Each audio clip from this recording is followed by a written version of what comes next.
Hello dear students, welcome back to my YouTube channel English classes by Suman ma'am. तो बच्चों, happy new year all students.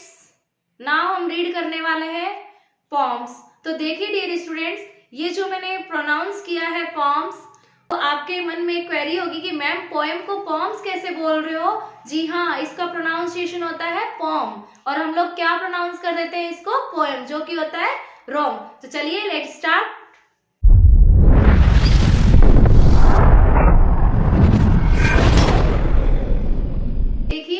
Form start करने वाले हैं वो है डस्ट ऑफ स्नो।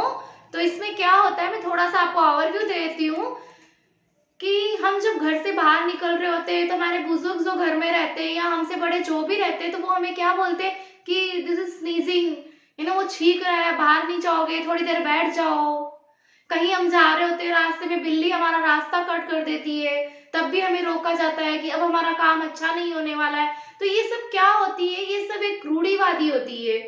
तो इसे हम पढ़ना कि इसको भी हम एक गुड वे में ले सकते हैं कि इससे भी हमारा अच्छा हो सकता है, लेकिन हमारी एक जो ये हमारे मन में एक धारणा बैठा दी जाती है कि ये सब गलत होता है ऐसा। चलिए हम देखते हैं हम क्या रीड करने वाले हैं, किसके द्वारा रिटन है ये सब पॉम्स की समरी में देखने वाले हैं। Dust of snow is a beautiful short form written by Robert Frost. तो देखिए जो ये पिक्चर आपको दिखाई दे रही है, ये हमारे रॉबर्ट फ्रॉस्ट, ये जो हमारे रॉबर्ट फ्रॉस्ट है, इनके द्वारा डस्ट ऑफ स्नो लिखी गई थी। बहुत ही सुंदर फॉर्म है। Robert Lee Frost, March 26, 1874।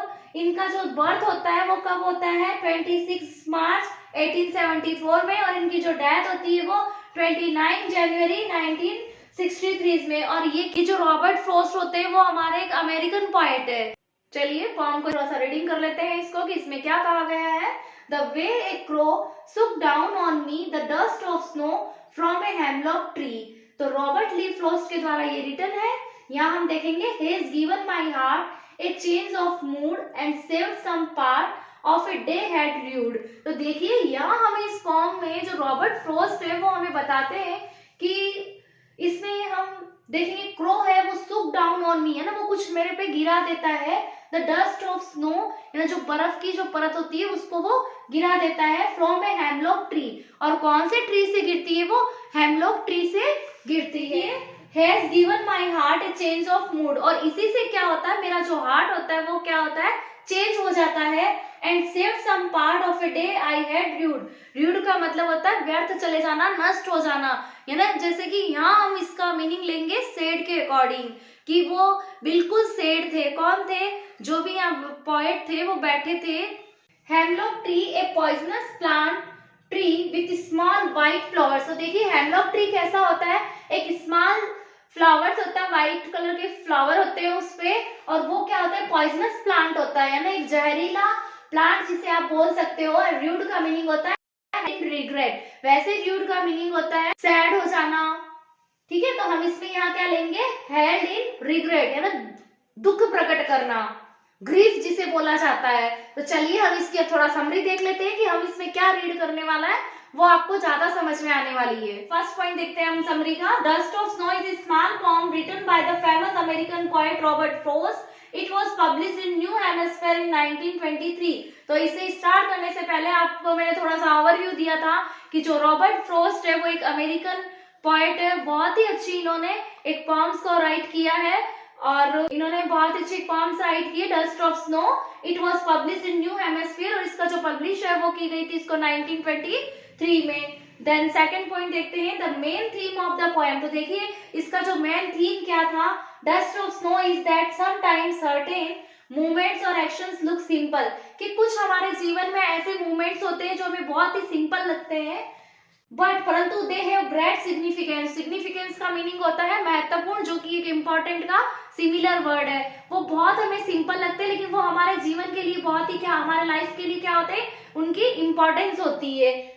They can change the mood और लाइफ ऑफ ए पर्सन। और ये जो हमारे साथ में जो ये मूवमेंट्स होते हैं वो क्या करते हैं, हमारी लाइफ को, हमारे मूड को क्या कर देते हैं, चेंज कर देते हैं। चलिए नेक्स्ट पॉइंट देखते हैं। इन अवर लाइफ वी फेस बहुत सोरो। इन अवर लाइफ है ना, हमारे जीवन में वी फेस, हमें फेस करना पड़ता है। फेस का यहाँ मीनिंग होता है सामना करना, बहुत सोरो एंड हैप्पीनेस। हम दुख का भी सामना करते हैं, खुशियों का भी सामना करते हैं, everyone should be hopeful for betterment, और हर कोई चाहता है इसी आशा के कि सब कुछ उनके साथ में क्या हो, बेटर हो।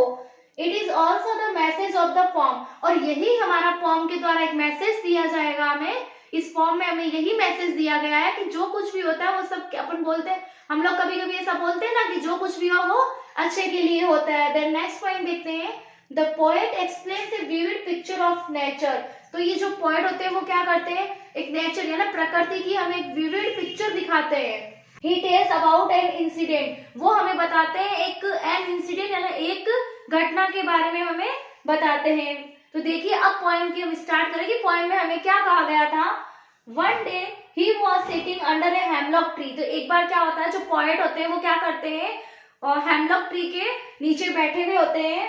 ए crow shook down on him the dust of snow from a hemlock tree. Hemlock tree से क्या करते हैं, एक बूंद उनके ऊपर गिरा देते हैं। देखिए नेक्स्ट देखते हैं, a dust of snow means, dust of snow का मीनिंग क्या होता है, particles of snow had together. ये नेक्स्ट पॉइंट लेते हैं, द पोएट सेज, तो वो पोएट कहते हैं, क्या कहते हैं, दैट कि he was in A sad mood, कि जब वो वहां सीटिंग कर रहे थे हेमलॉक ट्री के नीचे तब उनका मूड कैसा था, बिल्कुल सैड था।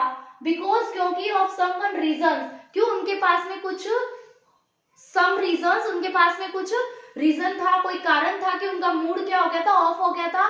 तो वो क्या कर रहे थे, हेमलॉक ट्री के नीचे जाके बैठ जाते हैं। And sitting under a hemlock tree, but as soon as, जैसे ही वो वहां बैठते हैं, the dust of snow flakes dropped on him. तो फ्लैक्स का मतलब ड्रॉप, यानी एक हेमलॉक ट्री से उनके स्नो गिरती है। It change is sad mood into A joyful mood, और जैसे ही वो स्नो गिरता है तो उनका मूड क्या हो जाता है, सैड मूड जो रहता है वो चेंज हो जाता है, वो जॉयफुल में इनटू चेंज जॉयफुल यानी खुशी में बदल जाता है। इट लीव्स ए ट्रेमेंडस इफेक्ट, और ट्रेमेंडस का मीनिंग होता है कि उनपे क्या होता है, एक अद्भुत इफेक्ट पड़ता है। ऑन हिम, किसके ऊपर इफेक्ट पड़ता है, उन पोएट के ऊपर। पोएट का नेम क्या था, Robert Frost. It prove to be a rare of to the poet, और ये प्रूव कौन करेगा कि उनका मूड चेंज हो गया। He saved the rest of the day to be wasted, और इन्होंने ऐसे क्या किया, उन्होंने जब उनका मूड खराब था तो उन्होंने डे था वो खराब होने से, ना उनका वेस्ट होने से, उन्होंने उसको क्या कर लिया था, सेव्ड कर लिया था। Hemlock is a poisonous plant with bitter white flowers, it represents the dark. अब जो ये हेमलॉक ट्री होता है वो एक डार्क को प्रेजेंटेशन करता है, and bitter side of the nature, यानी बिल्कुल नेचर के अपोजिट साइड में। The crow and the hemlock tree represent सोरो, और जो क्रो होता है वो भी क्या करता है, वो एक दुख का प्रतीक होता है। आप और हमने देखा है कि जैसे हमारे घर में अगर कुछ भी ऐसा होता है तो हम लोग क्या करते हैं, क्रो को कैसा मानते हैं, एक सैड का प्रतीक मानते हैं उसे। They are not auspicious symbols, ये एक जो क्रो आता है तो वो क्या होता है, ऑस्पिशियस सिंबल नहीं माना जाता। ऑस्पिशियस का मतलब होता है एक प्रसिद्धि जो चिन्ह होता है, उसके रूप में क्रो को, हेमलॉक ट्री को, इनको नहीं देखा जाता। जैसा कि हमने आपको स्टार्टिंग में क्लियर किया था कि हम घर में भी रहते हैं तो हमारे क्या बोला जाता है कि स्नीजिंग कर दी तो आप बैठ जाइए। बिल्ली को, जो कैट होती है वो हमारा रास्ता कट कर देती तो भी हमें बोलते कि आज कुछ अच्छा नहीं होने वाला है। थोड़ा सा रिकॉल कर लेते हैं इसको कि हमने इस फॉर्म में क्या पढ़ा था, कि हमारे घर में हमें बोला जाता है कि जो क्रो होता है वो एक ऑस्ट्रिच सिंबल्स नहीं होता है, हेमलॉक ट्री भी ऐसा ही होता है। एंड जो हमारी स्नीजिंग कर देते हैं हम तब भी बोला जाता है कि आप यहाँ बैठ जाइए। बिल्ली कट कर देती है, हमारा रास्ते में आ जाती है, तब भी हम इसे अच्छा नहीं मानते। लेकिन जो हमारा पोएट है वो बोलते हैं कि जब मेरा मूड खराब था, मेरा मीन पोएट का, रॉबर्ट फ्रॉस्ट का जब मूड खराब था तो वो एक हेमलॉक ट्री के नीचे बैठ जाते हैं और वहां से उनकी स्नो गिरती है, मूड होता है वो बिल्कुल जॉयफुल हो जाता है।